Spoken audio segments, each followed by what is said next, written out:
Welcome to the last lecture, which is entitled Being a Change Agent in Your School.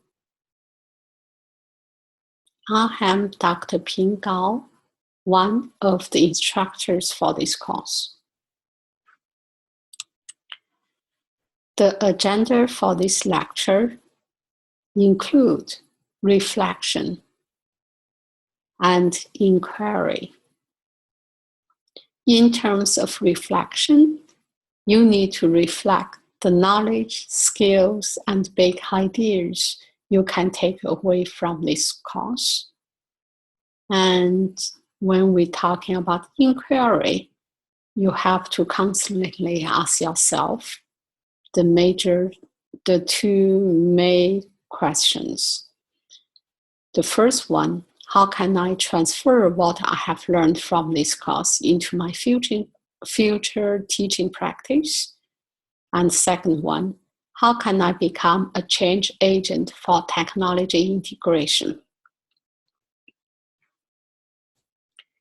Before we reflect on the big ideas, I want you to pause the video to write down the knowledge and skills you can take away from this course by thinking about the 6 projects you have created for this course in addition to your HEAT portfolio.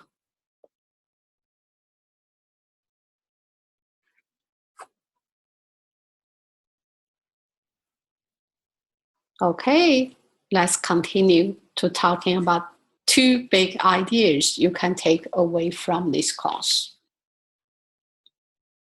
The first big idea is the TPAC. TPAC is the framework that identifies the knowledge teachers need to teach effectively with technology. TPAC is the basic of effective teaching with technology. It requires understanding of the representing of the ideas or big concept using technology and pedagogical techniques that use technology in constructive way to teach the content and knowledge.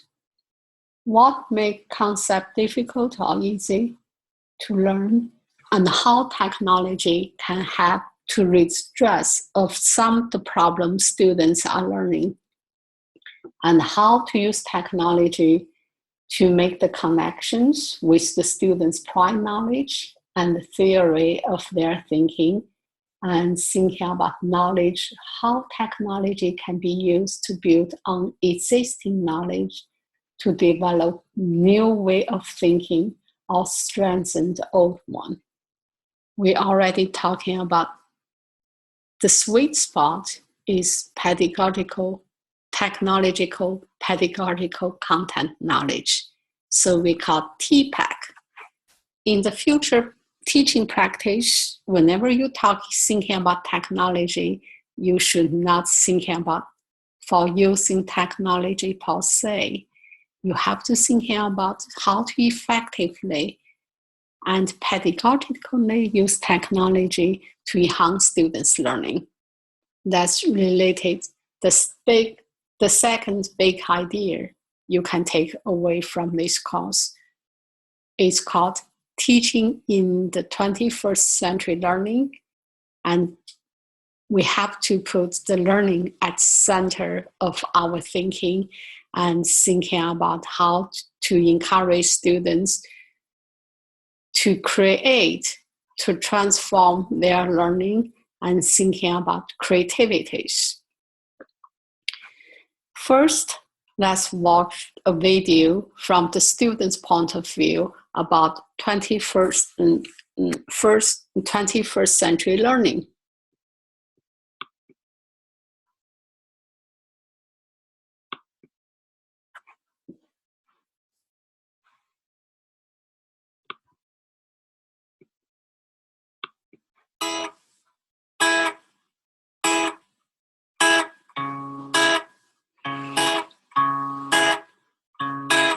Woke up this morning, I suddenly realized we're all in this together.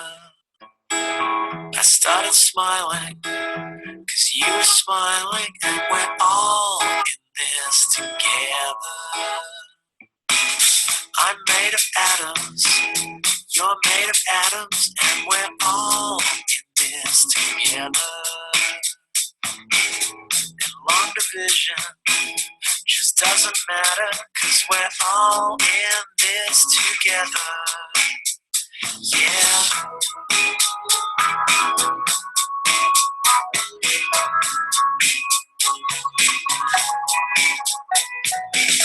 I saw you walking in the city, we're all in this together. The city's changing, 'cause we are changing, and we're all in this together. Every 12 seconds, someone remembers that we're all in this together. In the kitchen of your rent control apartment, we're all in this together. Come on, baby, I don't mean to rush. I only want to reach out and touch. I've got to start to open my heart.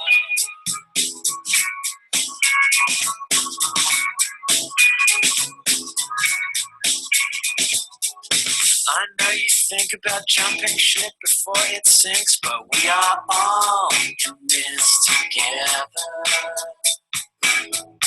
Ask a scientist, it's quantum physics, we are all in this together.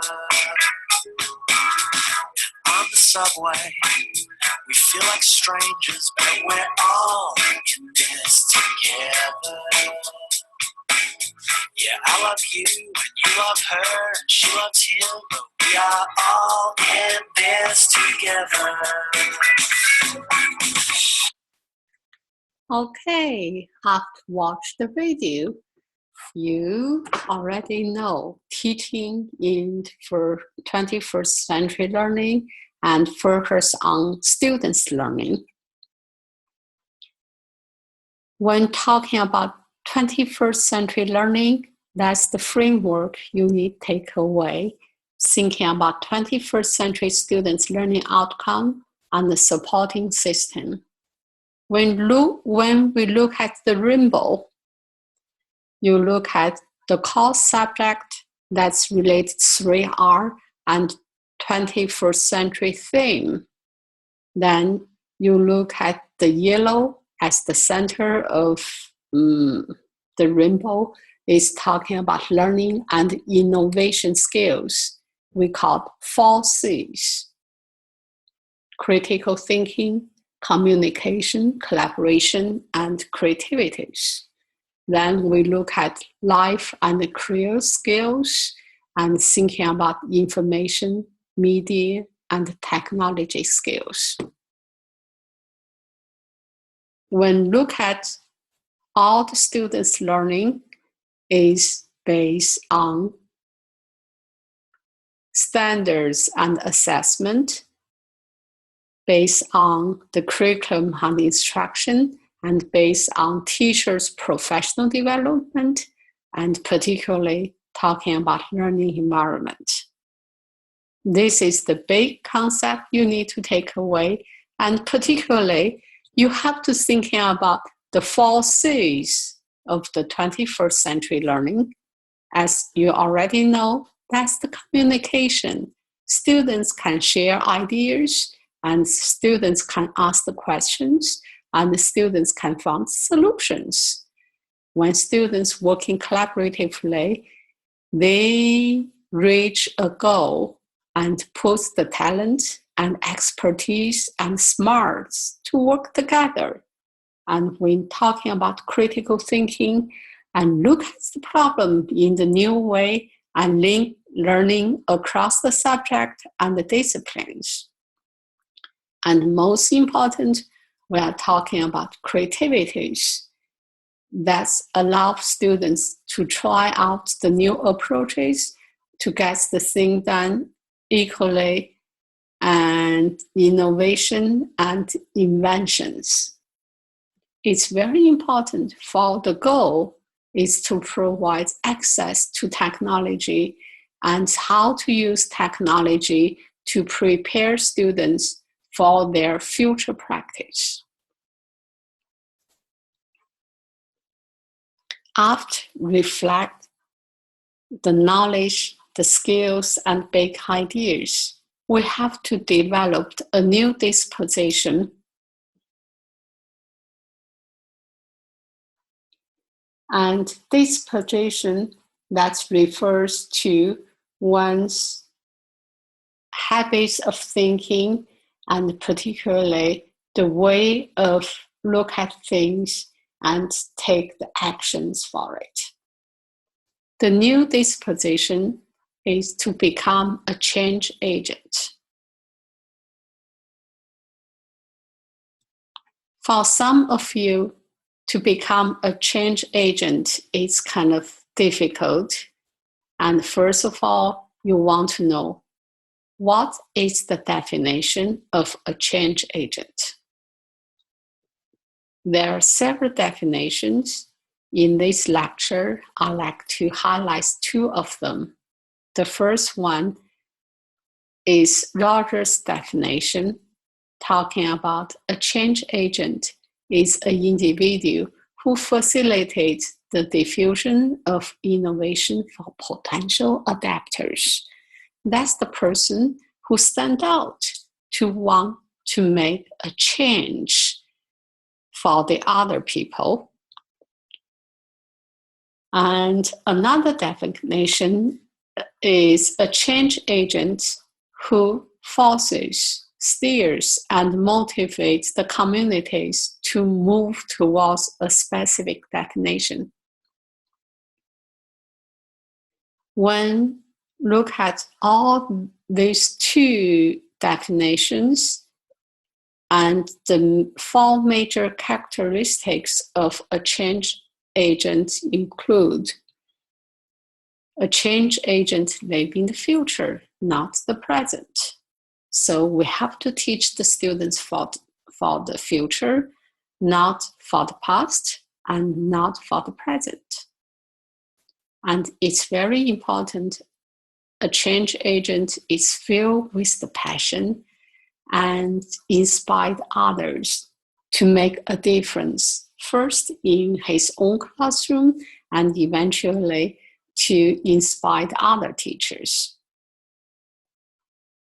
The third characteristic is a change agent have a strong ability to self-motivate, to self-initiate any change in the classroom. And the last characteristic is must understand people. That's related communication and try to build a personal relationship with the other teachers. So that's related Fuller's argument. Why must teachers become a change agent? In his classical articles about why teacher must become a change agent, Fuller make a strong argument that teachers' capacity to deal with change, learn from it, and help students learn from it will be crucial for the future development of the society. So that's, as the teachers, we are the doorkeepers for any change in the classroom. We must prepare our students for the future development of our society. It's very important as the teacher, you must become a change agent to make the change in the classroom and to inspire students for learning.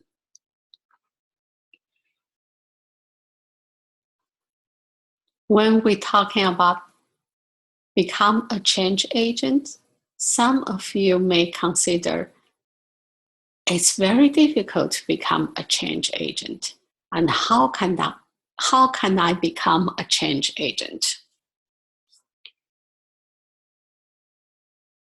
My answer to this question is that as a teacher, particularly the new generation of the teachers, you have to discover your strength.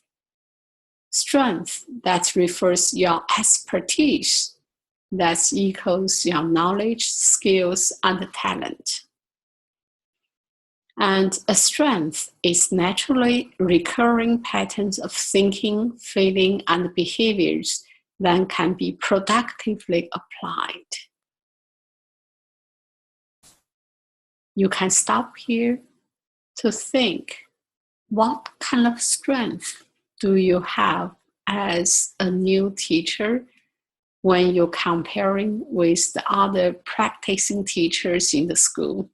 For example, your cooperating teacher in your field placement and senior teachers in your future school. What kind of strength do you have?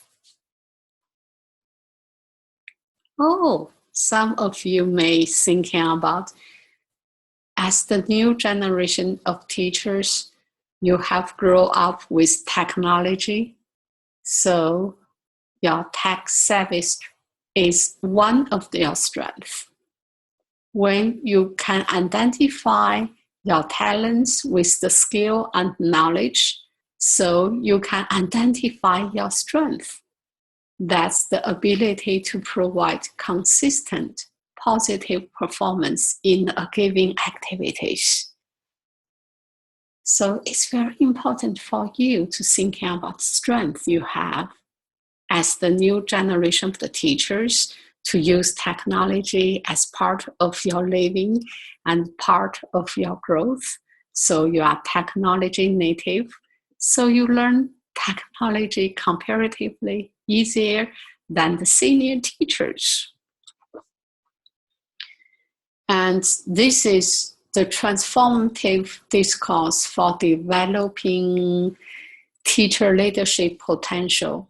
That's the framework I have created based on my years of research and thinking about survival discourse for most of the pre-service teachers. And according to the traditional notion of the teacher preparation, and too much focus on concerns and problems the pre-service teacher facing, and particularly talking about the contextual constraints.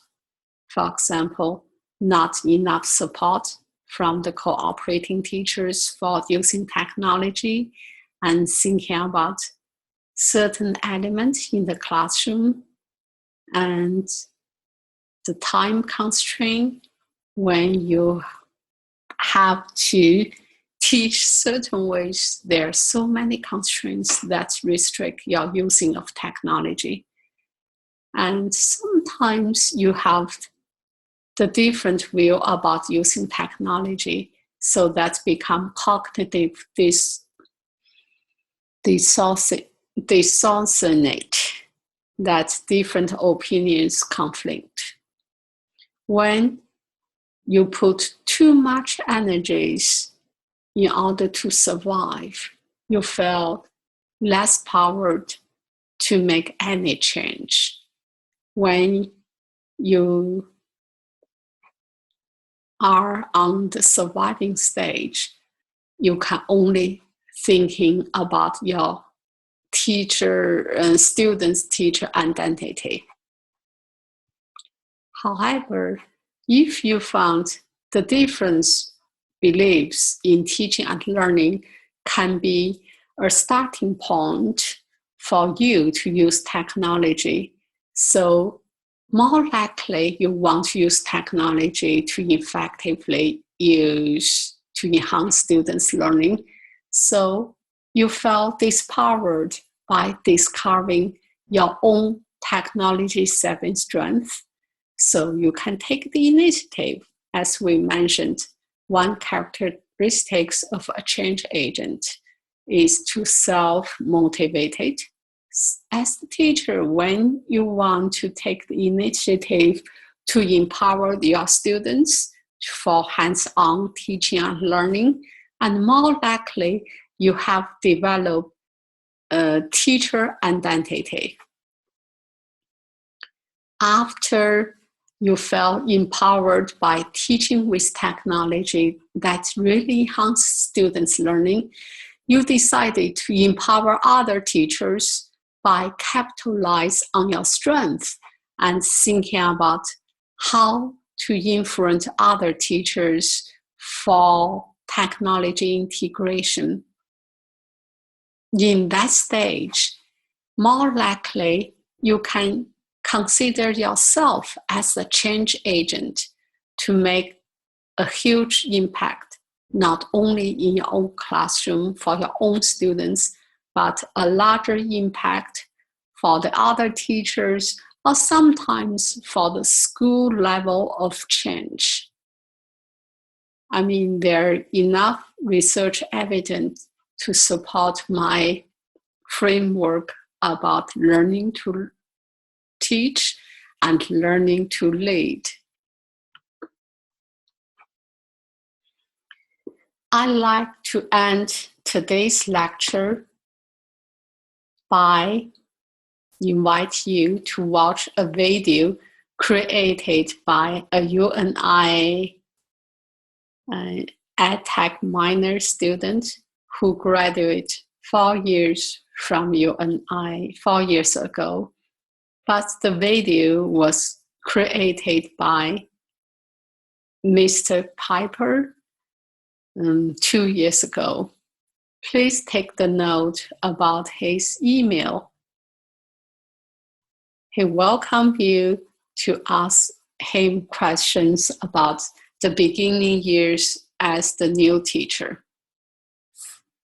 When you watch the video, I really want you to reflect about the change agent, the characteristics about the change agent, and how to use the framework talking about strengths and how to make a huge impact, not only in one's classroom, and how to make impact for the senior teachers.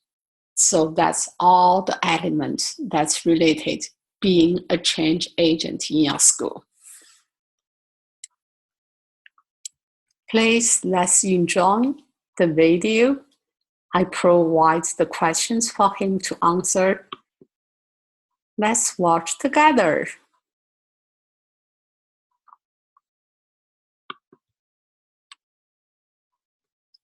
Hello, everyone. Dr. Gao asked me to talk to you guys about being a change agent today as a teacher. And so I'm going to kind of go through a list of questions that she gave me and hopefully give you a little insight into what it's like to be a new teacher today.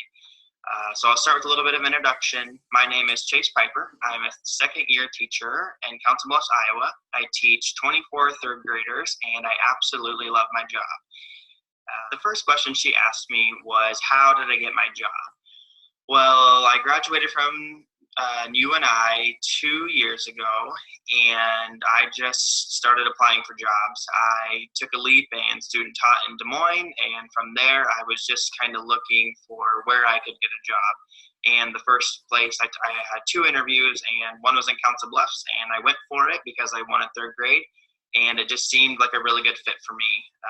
Out of the 2 interviews that I had, where I ended up is what felt the best for me. So it's kind of, when you're interviewing, I guess something to keep in mind is where is going to feel like home to you, because you are literally going to, your first 2 years, feel like you're living there. So you want to make sure that it's a good fit for you. Don't forget that you are being interviewed, but you are also interviewing that school as well. You want it to be a good fit for you. So I just kind of got my job I felt at home at Franklin Elementary, and it was a grade I wanted, and I knew that it would be a good fit for me. So the next question was, thinking about veteran teachers and myself and comparing myself to veteran teachers, what are the strengths that I bring to the table, and how do I use my strengths?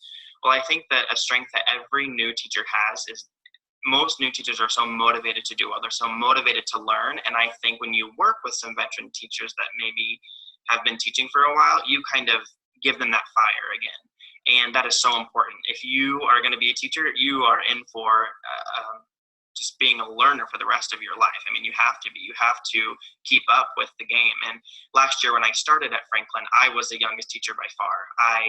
I feel like I was able to help a lot of my colleagues become more motivated, and I was asking a lot of questions for if you have them help me to get more technology integrated into my building. And this year we are now a one-to-one school, and so I've had to take on that role in my school of helping be the bridge between the technology and the teacher, and to kind of motivate them and to help them integrate that into their classroom. But I think definitely my biggest strength that I've been able to contribute as a new teacher is that motivation and that passion to improve and to learn. So the next question was, do I think I'm a change agent for my school? And my answer to that would be yes. I do. As mentioned before, our district this year went one-to-one with Chromebooks. So every student from third grade through senior in high school has their own Chromebook. And that scared a lot of teachers at first. But since I am more comfortable with technology, you and I really prepped me with technology, especially my educational technology minor. I just kind of assumed the role of kind of the techie, I guess, of the building. And I've been able to really help teachers implement their technology into their instruction. And being a change agent in your building is really as easy as being passionate about what you do, pushing your colleagues to be better, and asking questions, knowing that you're a learner, and be motivated to do well. Be motivated to do what's best for your kids. If you can do those things, then you will, without a doubt, be a change agent in your school, with or without the technology. If you are motivated to build those relationships with your colleagues and with your kids, you will definitely be a change agent. The next question is, what challenges do I encounter as a new teacher, and how do I turn them into opportunities? I think my biggest challenge is myself. I am constantly second-guessing myself, overthinking things, and I really need to learn to trust myself, and I think this is true for a lot of new teachers. Just trust yourself, know that what you're doing is what's best for your kids, and you are doing what's best for kids. You are there, you are making a difference, and I need to kind of get past second guessing what I'm doing and focus more on my kids and their achievement. How do I turn those into opportunities? One of the greatest things about teaching is that you have a team. You have a team of other colleagues that are there to help you and push you. On my third grade team, there are 4 of us. And so what my second guessing has turned into is reflection, and it has turned into making things certain. And it's led to so many great discussions with my team, and I would not be a successful teacher if I didn't have them. I would not be where I am today without my third grade team. So I'll definitely tell you that question everything that you do in a positive way, as a way to take it higher. Question what technology you can bring into your lessons to enrich them. Question whether or not you need the technology to enrich your lesson. Question whether or not your lessons are relevant. Question everything in a positive light to lift yourself to a higher standard. My last question was, what suggestions do I have for pre-service teachers at the University of Northern Iowa? I have 2 suggestions for you. My first one is believe in yourself. There were so many times throughout my time at UNI where I didn't think that I was cut out to be a teacher. I didn't think that I could do it. And I want to let you know, don't give up on this dream. It is the greatest job you will ever have, and you can do it. You have no idea what you are in for in a good way. It is so much fun. I get up every morning. I love going to work. So I want you to know you need to believe in yourself. You can do this. You are at UNI for a reason, and you were meant to do this job. So please, please believe in yourself. The other advice I would give you is to never stop learning. Reach for those learning opportunities. Learning opportunities by yourself, with your colleagues, with friends, with your professors. Learning is the greatest gift that you have. So it's the greatest gift you have. So never lose that passion of learning, because if you have that passion of learning, your kids are going to have that passion of learning. And that is so important. Learn what technology you can bring into your lessons. I feel like I am a technology guru, and it's always changing. The resources are always new, and something is always going to be better. And learn what opportunities you can give your kids. Learn about yourself, learn about your colleagues, learn about the kids you're working with. Never, ever stop learning, and it will take you so far in this profession. I want to thank you for letting me talk to you. Hopefully you are taking something away from this. Teaching is a wonderful job, and I'm here to tell you as a second-year teacher that it is beyond my wildest dreams how much I enjoy this job. And you are in great hands at Northern Iowa, and I'm excited for you. And I hopefully I've helped you, put you at ease, or given you some advice you can take away from this. And so thank you for letting me talk to you. Thank you, Dr. Gal, for letting me talk to your students. And if you need anything, feel free to contact me. You can get my email from Ping, and you're welcome to give that out to anybody who might have questions or might need a little advice. I'm happy to help any way I can. So thank you very much. Have a great week.